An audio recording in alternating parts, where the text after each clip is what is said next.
ना सताओ, इतना ना सताओ, लेकिन उसके बावजूद भी मुसलसल आप लगे रहे कि नहीं जी हमने अपने मौक़िफ़ अपने पैटर्न से नहीं हटना। ये तो वो बात थी जनाब जो दुनियावी हिसाब से।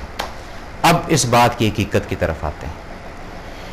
ये चीज़ कंटिन्यू रब अपने बंदे को कह ही जा रहा है, और ईमान वालों ये चीज़ मान जाओ, ये चीज़ मान जाओ, ये चीज़ मान जाओ, और इस तरह तर्ज ज़िंदगी गुजारो, और इस तरह मेरा पास करो, और इस तरह मेरे और मेरे रसूल की अतात करो, कंटिन्यू, ठीक है कि नहीं।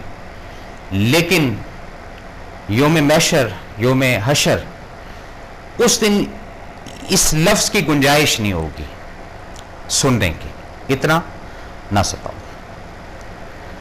अब आप ये जो दुनियावी सताना, इसका तो कहीं ना कहीं एग्जिट हो जाना है, और उसका सताना, क्योंकि रब को भी तो सताते रहते हैं ना हम सारा दिन। ये भी एक आपको बताऊं बात। अब बोलेंगे जी रब को कैसे सताते हैं? सताते हैं हम लोग रब को एक दफ़ा नहीं, दिन में मेरे ख्याल शायद 30 दफ़ा 40 दफ़ा। वहां से भी वो वही विजन, वही आमद, वही सिलसिला आता है, ऐसे ना करो, ये सही राह नहीं है, ये सही रास्ता नहीं है। लेकिन हमारी एक्सरसाइज, हमारी प्रैक्टिस दुनिया में इस तरह की है कि जो हम कर रहे हैं सुबह से लेकर रात तक, सताने वाला, वही हम रब के साथ भी करते हैं। हम भूल जाते हैं कि बंदे और रब में फ़र्क क्या है। या फिर वही बात आएगी कि जी रब को किस तरह सताते हैं। देखिए ना, जब दिन में 7-8 दफ़ा 10 दफ़ा कसदन और बगैर कसदन झूठ बोला जाएगा, ये सताने का एलिमेंट है। फ्रेब किया जाएगा, सताने का एलिमेंट है। अपने आप से बददियानती की जाएगी, सताने का एलिमेंट है। किसी के साथ कोई ऐसी गुफ्तगू करेंगे जिससे दिल शिकनी हो दूसरे की, सताने का एलिमेंट है। उसके बंदों की गिबत करेंगे, सताने का एलिमेंट है। उसके बंदों का ख्याल नहीं करेंगे, सताने का एलिमेंट है। जब ये तमाम के तमाम एलिमेंट इकट्ठे होकर उस दिन, अगर यकीन है आपको उस दिन का, या याद है आपको कि यहाँ से जाना भी है जनाब, ये नहीं कि इधर ही रहना है, अगर यकीन है तो थोड़ा सा फील कीजिएगा कि आप खड़े हुए कहाँ हैं, सताने वाले क्लास में हैं या सहने वाली क्लास में हैं। तो सहने वाली क्लास में अगर आप हैं तो फिर बड़ा अजर सवाब और बड़ा अच्छा मामला होगा, इधर भी उधर भी। और अगर सताने वाले क्लास में तो ना इधर दुख, इधर ना सुख पाएंगे, ना उधर सुख हासिल होगा। ये कंफर्म बात है, ये मेरे कहने से नहीं है, ये रवायत के अंदर है, अहदीस के अंदर है। यानी जब सताने की डगर पर चलेंगे हम कि जी ये सता दिया, ये सता दिया, और बड़े खुश होते हैं हम लोग सता कर दूसरे को, बड़ा मज़ा आता है। सताना क्या है?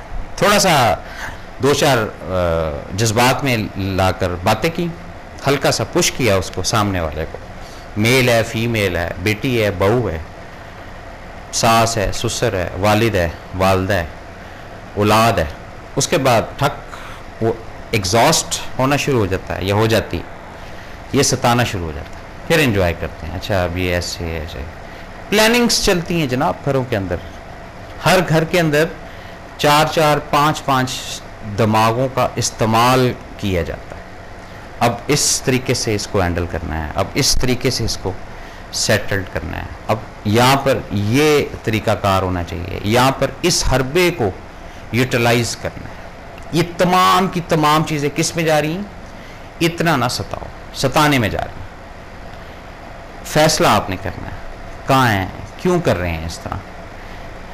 टेस्ट आता है, लज्जत हमें आती है इस तरह करके, या कोई एनर्जी मिलती है, या कोई मालो दौलत हासिल होता है, या कोई पावर गेन करते हैं। ये तमाम चीज़ें हैं ना देखने वाली। फिर जब तमाम की तमाम चीज़ें हम देखते हैं, एंड ये निकलता है कि नहीं इस पे तो कोई फ़ायदा ही नहीं हुआ, इस पे तो कोई हासिल ही नहीं हुआ, ये तो वैसे ही हम लोगों ने टाइम जो है अपना वेस्ट किया, ना ही करते तो अच्छा था। लेकिन ये कब विंडो खुलती है? जब वक्त पलट जाता है, जब वक्त आपके हाथ से बहुत फॉरवर्ड हो जाता है, बहुत आगे निकल जाता है, और फिर यही बात आती है कि इतना ना सताओ। अब इन तमाम पॉइंट को, इन तमाम नुकात को हम मुंजमद करते हैं अभी इसी वक्त, लिस्ट के साथ। उन चीज़ों की लिस्ट बनानी है ना चाहते हुए हम सता रहे हैं दूसरे को, और उन चीज़ों की लिस्ट बनानी है हम जानबूझ के दूसरे को सता रहे हैं। और वो हमें क्या कहता है, इतना ना सताओ।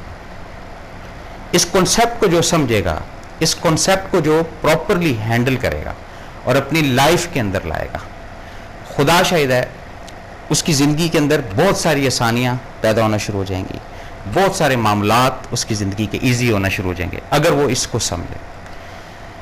देखें, किसी को परखने के लिए, किसी को जांचने के लिए आप उसके साथ आधा घंटा, 1 घंटा, 2 घंटे, 4 घंटे, 6 घंटे, इवन 8 घंटे बैठ जाए ना, तो उससे आपको फीलिंग आना शुरू हो जाएंगी ये किस कैलिबर की औरत है, ये किस कैलिबर का ये मर्द है, पॉजिटिव है या नेगेटिव है।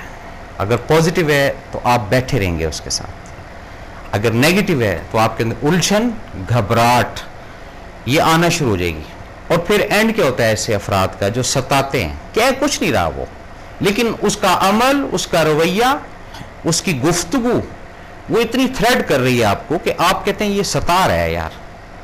और एक दफ़ा नहीं, 10 दफ़ा, 20 दफ़ा, 30 दफ़ा, अनगिनत तादाद में, फिर अवॉइड करना, फिर ब्रेक आना, फिर आप कटना शुरू हो जाए, ये इसका एंड होता है।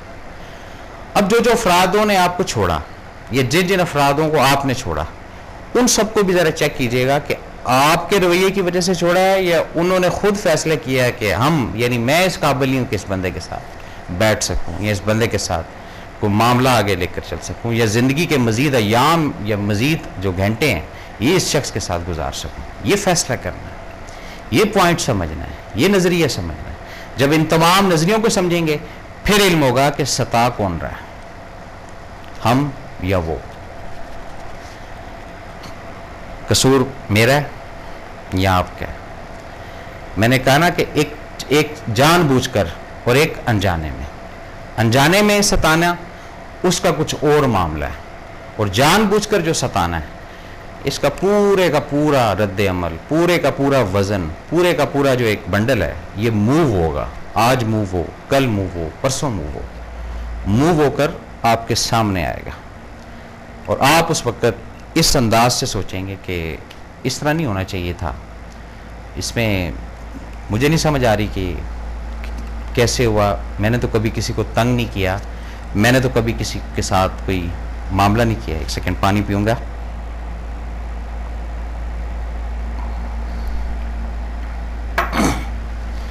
फिर ये मेरे साथ ही क्यों हुआ? फिर आप माजी में जाएंगे और जो आपके इर्द गिर्द जो आपके फॉलोअर हैं, चाहने वाले, मानने वाले, मजबूरी है उनकी जो आपके साथ रहते हैं। ये भी बता दूं, किसी खुशफहमी में ना रहिएगा कि आप बहुत दयालु या बहुत जनाब फने खां हैं। ये ज़रा पूछिएगा, हल्फन पूछिएगा जो आपके इर्द गिर्द रहते हैं, अपनी औलाद से पूछिएगा कि बच्चों या बेटा या बेटी मुतमईन है आपसे, मिसेस से पूछिएगा, हल्फन पूछिएगा। फिर शायद हो सकता है कि ये बड़ी कड़वी बात है जो मैं कर रहा हूँ, हो सकता है फिर नतीजा आए सामने कि हाँ मजबूरन रह रहे हैं जनाब, इनकी अगर नेगेटिविटी बताने पर आए या इनके मामलात को खोलने पर आए तो ये शख्स एक दिन भी डिज़र्व नहीं करता। ये होती है माशरे की मजबूरी, माशरे की कमज़ोरी, हालात के तहत ख़राब हो जाना। ये तमाम चीज़ें फिर आती हैं। क्यों आती हैं? ये इसी वक्त आती हैं जब हम अपने आप को बड़ा पॉजिटिव, मुस्बत इंसान समझना शुरू कर देते हैं कि अल्लाह का शुक्र है हमने बीवी को खुश रखा हुआ, हमने बच्चों को खुश रखा हुआ, हमने वालिदैन को खुश रखा हुआ है। खुश किस अंदाज से रखा हुआ है? सिर्फ पैसे की फराहमी से या उनकी नीड को पूरा कर देने से? पैसे की फराहमी और उनकी नीड को पूरा करने के बाद आप क्या ये तवक्को करते हैं कि वो आपसे खुश हैं? ऐसा नहीं है मामला कुछ और है। इंटरनल सेटिस्फैक्शन वो लेकर आए, वो उसी वक्त आएगी बात जब प्रॉपर तरीके से कटहरे के अंदर आएंगे। कोई भी फैमिली आज ये एक्सपेरिमेंट कर सकती है, हस्बैंड एंड वाइफ एक दूसरे की जो बुराइयां सामने ले आए, क्या होगा? इंप्रूवमेंट होना शुरू हो जाएगी, कपल के अंदर मुस्बत रवैया जारी हो जाएगा, फैमिली को ले आएं, औलाद को भी बीच में ले आएं और हल्फन अपने आप को पेश करें उनके सामने कि जी बताएं क्या क्या ऐसी चीज़ है, ये क्या क्या ऐसा मामला है जिससे फील होता है कि हम सता रहे हैं आपको। औलाद वालदैन से बोले, वालदैन औलाद से बोले कि जी बताएं कहाँ सताया हमने। और फिर अगर ऑनेस्ट वालदैन हुए तो उनको चाहिए कि बच्चे की तमाम जो बातें हैं ना जिससे उनको फील हुआ सताने का, वो खोल के उनके सामने रखते हैं कि ये जनाब आपका अमालनामा है, ये लिस्ट है, ये 15 साल से या 20 साल से आपको इस वजह से बर्दाश्त कर रहे हैं। और इसी तरह जो बच्चे हैं वो भी अगर कोई पॉइंट ऐसे जो कि नेगेटिव हो, बेदबी नहीं करनी है, ये ज़हन में रखिएगा। ये नहीं कि आप अब कोई क्लास लेना शुरू कर दे, नहीं, बेदबी नहीं करनी है। जो फीलिंग्स कि आपके इस रवैये से सताया, आपकी इस एटीट्यूड से फील हुआ, दुख हुआ या दर्द हुआ, वो खोलें। उसके बाद उसकी जो रीज़न या उसके बाद उसका जो जवाब वो आपको देते हैं, उस जवाब को समझें कि वो अपनी जगह पर सही है या आप गलत हैं। फिर ये जो दिल के अंदर बदजन या ये जो एक दराड़ या ये जो एक कोड़ कर लाइफ गुजर रही है कई कपल्स की, कई फैमिलियों की, कई ख़ानदानों की, 20-20 साल से, 30-30 साल से, बज़ाहिर बड़े हैप्पी मुस्कुराकर इस तरह उस तरह मिलेंगे, लेकिन अंदर ज़रा सा आप हल्का सा टच लगाएं तो बीवी की अपनी एक राम कहानी है 30 साल की, हस्बैंड की अपनी एक स्टोरी है 40 साल की, वो भी सुना देगा आपको। ये नहीं समझ आती कि किस तरह लोग इस तरह ज़िंदगी गुजारते हैं, ये इस तरह क्या ऐसा तरीकाकार है, क्या एक दूसरे से झूठ बोलकर ज़िंदगी गुजारी जा रही है। बड़ी कड़वी बात है माजरत के साथ, लेकिन ये ज़रूरी था ये बात करना, क्योंकि ये कॉन्सेप्ट ही इस तरह का है, ये पूरी एक फिलॉसफी है कि जिसके साथ आप खाते हैं, पीते हैं, उठते हैं, बैठते हैं, शरीक यात है, औलाद है, वालदैन है, उसके साथ मुनाफिकत के साथ ज़िंदगी गुजारते हैं। इतना ना सताओ इस कॉन्सेप्ट की वजह से, कहते कुछ नहीं, फिर भी रहना होता है साथ, फिर भी चलना होता है साथ। ये काफ़ी सारी ऐसी चीज़ें हैं जो खोलनी पड़ेंगी हमें अगर इंसानियत की इस्लाह के लिए, इंसानियत की खिदमत के लिए, फिर जाकर क्लैरिटी होगी कि कितनी दुरुस्तगी हमारे अंदर है और ये जो रिश्ते हम बनाकर बैठे हैं, माँ का, बाप का, बहन का, भाई का, इनके अंदर कितनी रियलिटी है।